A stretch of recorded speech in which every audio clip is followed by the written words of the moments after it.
most people they read approximately 150 to 250 words per minute. And that also happens to be the average speaking speed. And so here's the question you want to ask yourself. Do you need to pronounce words like university or computer to understand what those words mean? And the answer is no. Much like when you're driving and you happen to see signs on the side of the road and you happen to see a stop sign, for example, I guarantee most of you do not say to yourself, stop, every single time you see that. But do you comprehend exactly what it means? Of course you do.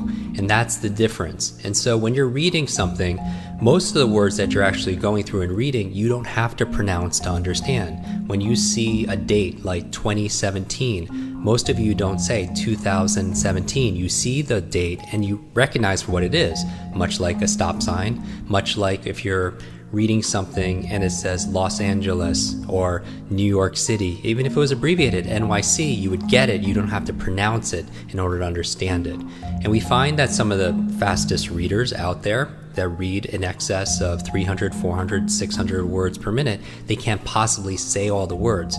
For example, we know leaders are readers, right? Tony Robbins, very fast reader. Brendan Burchard, he reads a book a week for the past almost 18 years. Oprah Winfrey, very strong reader, right? And so leaders are readers. And so if you want to be able to read a book that somebody spent decades writing, then you could download decades in just days. And that's the advantage that you have. So how do you do it? Number one, the first idea is to be able to stretch yourself. Stretch yourself. That means to read faster than you normally do. Because the goal is, when you're reading faster, what will happen when you stretch yourself is your mind is always looking for shortcuts, and it's going to spend less time filling in the filler words, like saying the filler words like and, there, because, that is. All these words that are there that don't have any inherent meaning because you're not reading for the words, you're reading for the ideas. The second thing I would recommend is to listen to music. Listen to the music. And I would listen to music, you would have to find music that really agrees with you, that I would avoid ones that have lyrics to it.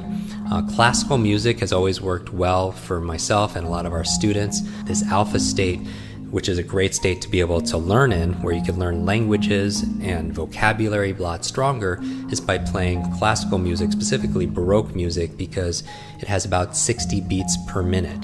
And the third tip I will give you right now that you could use right away is a pattern interrupt. A pattern interrupt. So you need to distract yourself. For some, basically what it's doing is when people are reading, you'll see them moving their lips, or they're talking to themselves under their breath. And what you have to do is you have to give your mouth something else to do while you read. And so it could disengage from that speak mechanism in the brain. So there are a number of ways of doing this. So what can you do? Number one, in no particular order, some people could hum. You could hum while you're reading, because that resonance, that sound there will prevent, you can't be humming and also be talking to yourself at the same time. Some people, what they'll do is they'll need to break it physically, that habit, and what they'll do is they'll bite on their knuckles or their fingers. Not very sanitary, but they will do that because they use their lips and they're moving their mouth when they're reading, and they'll help to interrupt the pattern by distracting themselves. Other things that we would recommend is chewing gum. Some people say that chewing gum is actually good for your brain. I would say that would be dependent on the quality of the gum that you're using, but chewing gum can help break the pattern that we've learned back in school, where we're talking out loud and saying the words to ourselves.